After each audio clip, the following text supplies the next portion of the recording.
Welcome back. This is still news at 10, and this is the big one. 5 people have been burned to death, while 9 others have sustained various degrees of injury after a gas explosion near the Ghana International Trade Fair Center in Accra. The fire is said to have started at about 10 minutes after 6 at the Louis gas station near the trade fair, and it also burned property at the trade fair site. According to residents, they heard a loud bang, and immediately the gas station was in flames, burning the high-tension cables nearby. A combined team from the Accra Region Police Command, Fire Service, NADMO, military and the ambulance service were at the scene to control the fire from spreading. The officers of the Ghana National Fire Service managed to put out the fire after 2 long hours. Right, we have in the studio Prince Billy Anaglate, who is a Deputy Public Relations Officer of the Ghana National Fire Service.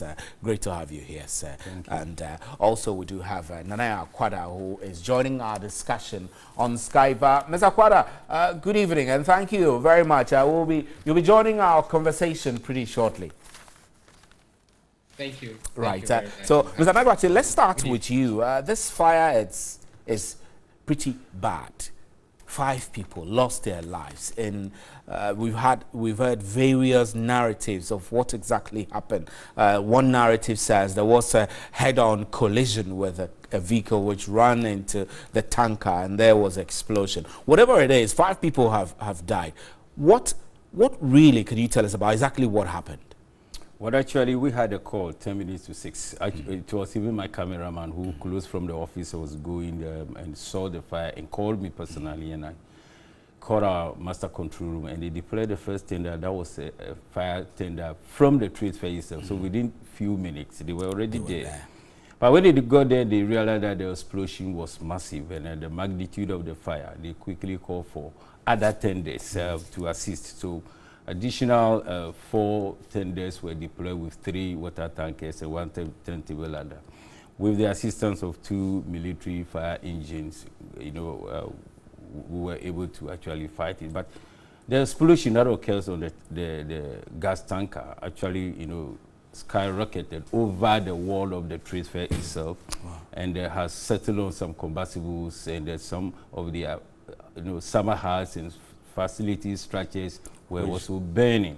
It was within the trade fair premises that over 30 people received various degrees of injury, have been rushed to 37 and La General Hospital for treatment. Some of them have been detained at the hospital.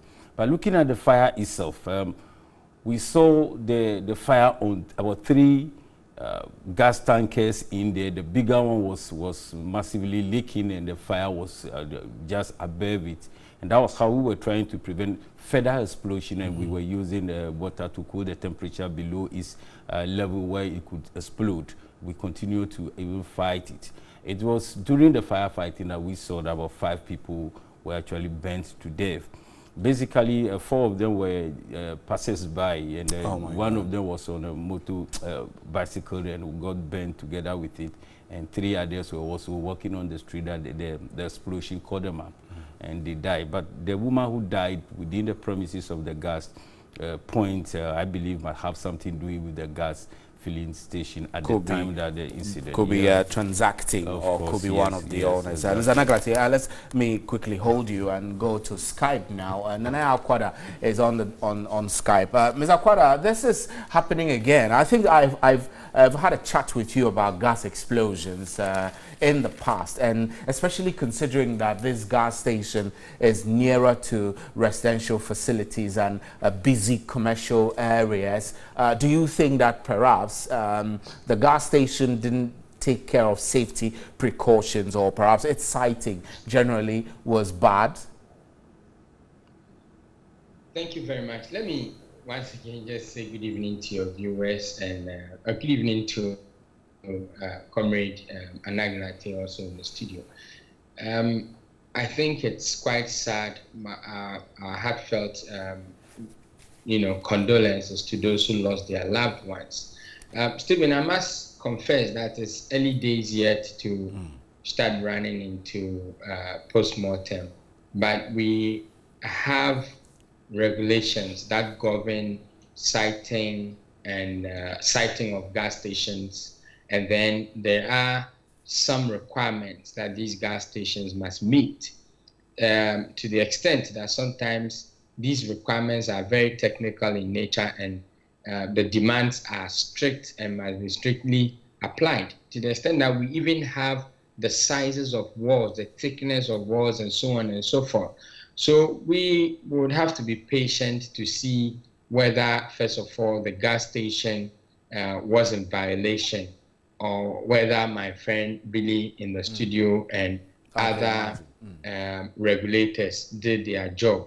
It is after all this have come to light that the Bureau can form a solid position on the way forward. But Mr. Quada, safety-wise, when we transact business or our daily activities is around gas stations of that kind, would you recommend particular ways that we can conduct ourselves to make us more safer around such installation? I feel very upset because I know the owners of that gas station, and it's very pathetic. Are there things that we as citizens, ordinary citizens, should do to improve our safety around such installations? Well, I think when you go to any gas station, the safety protocols, in fact, majority of the ones that we visited in the aftermath of some explosions in Accra and Tema, have all posted signs there like do not be on your mobile phone, the place is a no smoking zone, do not do fireworks. All those things are there. It is up to the station managers and the workers to enforce such laws. It is up to them to enforce such rules around gas stations, because what we must all understand is that gas, no matter how careful you are, it's a very, very flammable agent. That's and right. As soon as it gets in contact with an ignition source, there is bound to be an explosion, because it travels faster to the source of that energy. And when the container cannot take that energy, it leads to an explosion. So I think that when we get to gas stations, we are required to put off our engines. Our car engines must not be running. We have to abide by it. If we don't have to receive calls, we must abide by it. These are basically some simple safety steps that we can take in order to ensure that we remain out of harm's way. But like I said, we will have to wait to see what the regulators are going to bring up, so we as a people can determine what went wrong and who did not do what.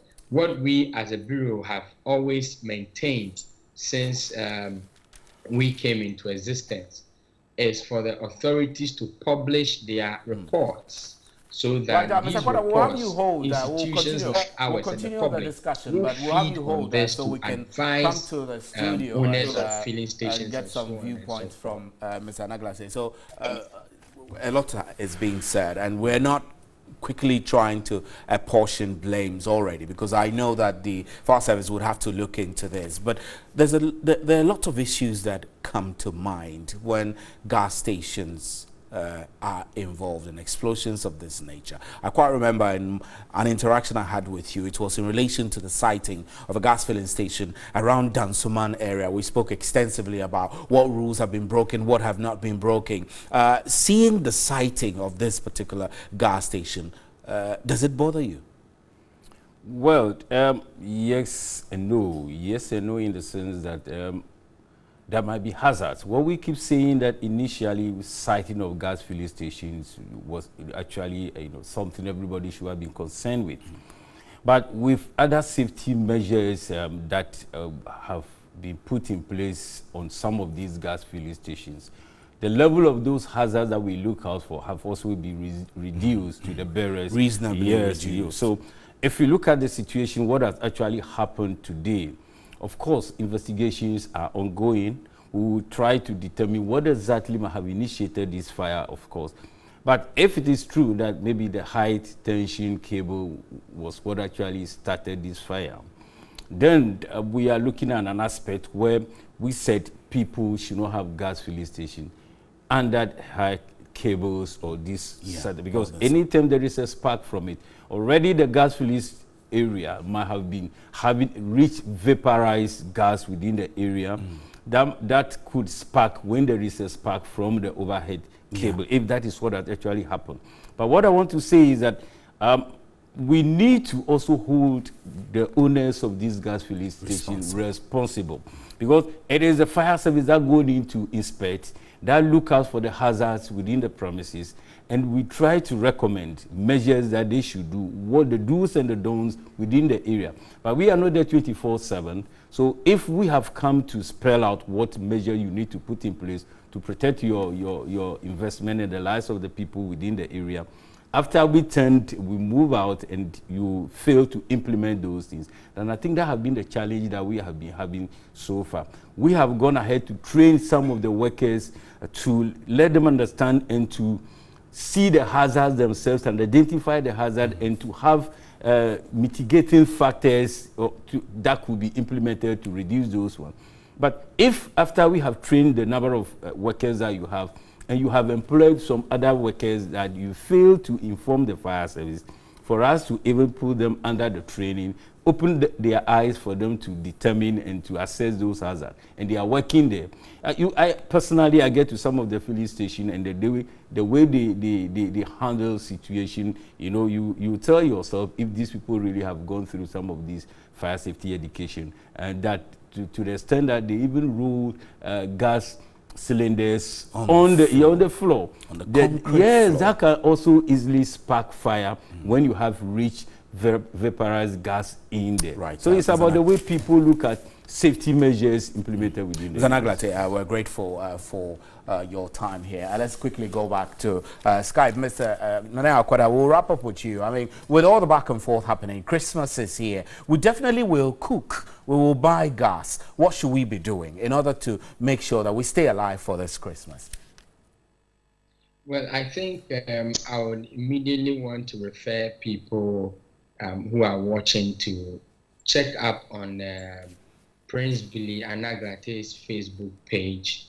He has some very useful tips there for domestic management of gas bottles and fires. And I think it will be very useful for people, because for a news bulletin like this, I may not have enough time to say run people through it. But they can also get on our website, ghanasafety.com, to also pick a few more tips, not only in relation to fires, but other safety and security issues during this Yuletide. Right. Mr. Akwada, we're grateful for your time. Mr. Naglate, Mr. Akwada has brought your Facebook post to light. I want to give you a minute to tell us what we should be doing to make sure we are safer during this Christmas and reduce the incidence of fires. First of all, I would like to talk about firecrackers, that this is the period that people use firecrackers, even in churches, because firecrackers has been responsible for several fires, some on vehicles, some on even